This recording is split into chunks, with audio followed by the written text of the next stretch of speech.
Welcome back to another explainer. Today, we're taking on a topic that, let's be honest, kind of strikes fear into the hearts of a lot of DIYers: plumbing. And more specifically, the art of soldering copper pipe. Look, the stakes are incredibly high here.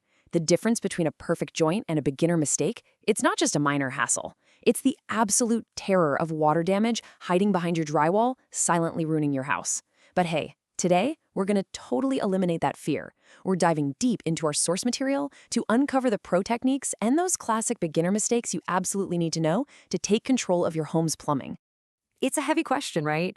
Are your home's pipes actually up to code, or is there a bad joint just waiting to burst the second you turn your back? Honestly, learning how to solder your own copper pipes safely and correctly isn't just a weekend chore. It is an absolute homeowner superpower.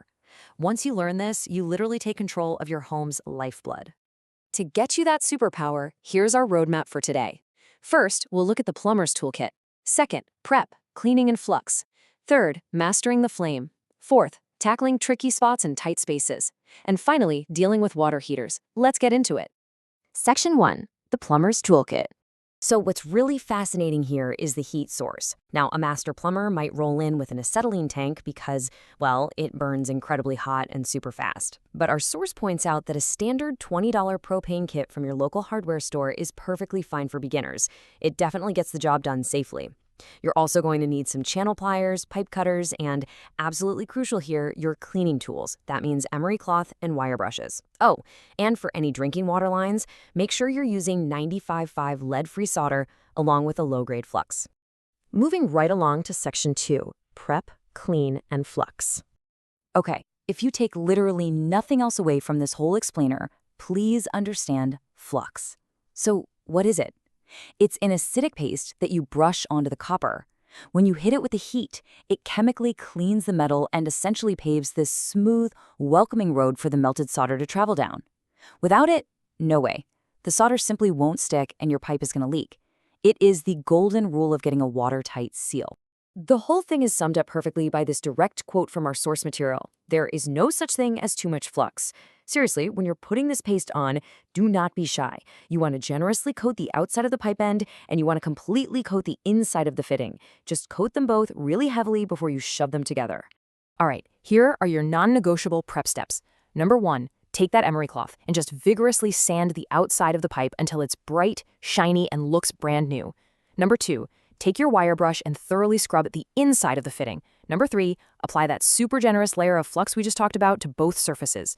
And 4, push the joint together. Look, if you skip the sanding or the brushing, you are 100% guaranteeing a failed, leaky joint. Solder absolutely needs bare, pristine metal to bond to, no exceptions. Section 3, mastering the flame.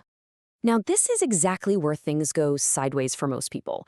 On the one hand, you have the classic beginner mistake, pointing the torch flame directly at the wire of solder. They just melt it so it drips all over the outside of the pipe like candle wax. Honestly, that does absolutely nothing to seal the joint. The pro technique is a whole different ballgame. You point the flame at the copper or brass fitting itself. You let that metal get incredibly hot. Then you just touch the solder to the joint, and the heat of the metal naturally pulls that lead-free solder deep inside. And the reason that pro technique actually works is because of this fascinating bit of physics called capillary action. The heat literally creates a vacuum effect. It sucks the liquid solder upward, downward, all around the microscopic voids between the pipe and the fitting. It's really cool. You'll actually see a silver ring form right at the edge.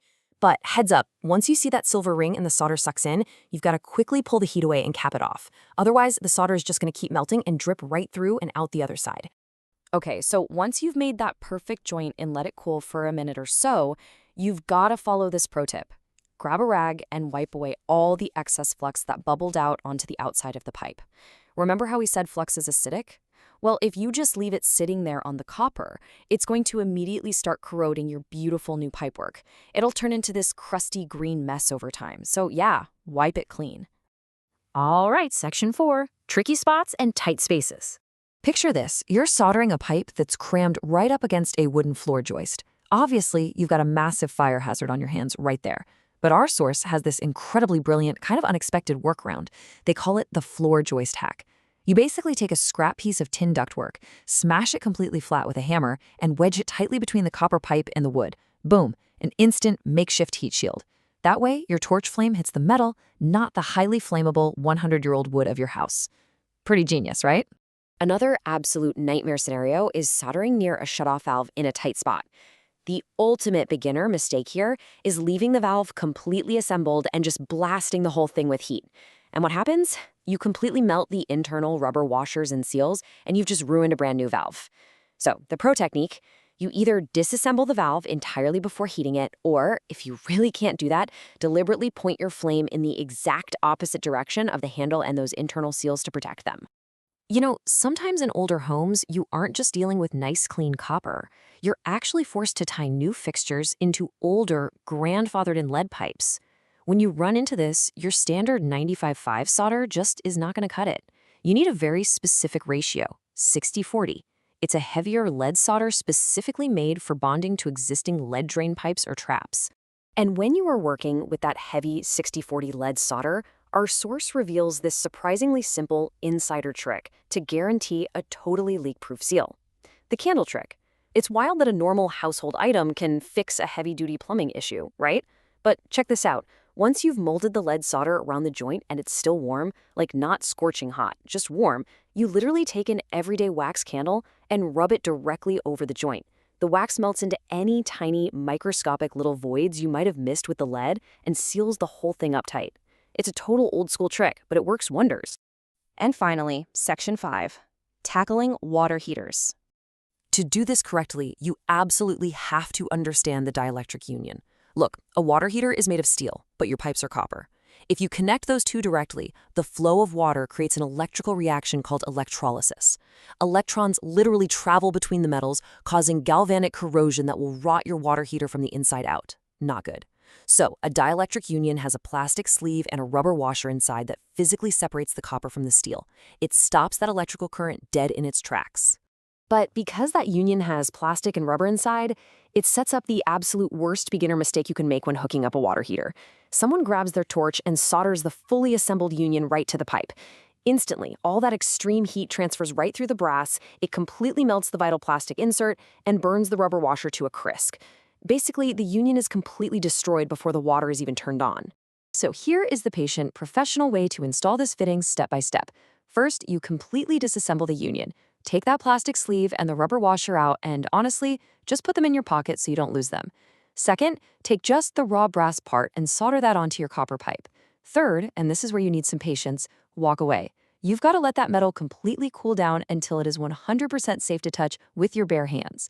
Only then, in step 4, do you safely pop the plastic and the washer back in and thread it onto the water heater. Sure, it takes a few extra minutes, but man, it ensures your system is going to last for decades. So, we've covered the toolkit, the absolute necessity of prep work and flux, the actual physics behind capillary action, how to outsmart those tight spaces, and how to safely hook up a water heater without melting anything. You've got the professional blueprint laid out clearly right in front of you. So, my final question for you is this. What other hidden systems in your house are you finally ready to stop fearing and start mastering? There's plenty more in our source material. Thanks so much for joining me on this explainer, and I'll catch you in the next one.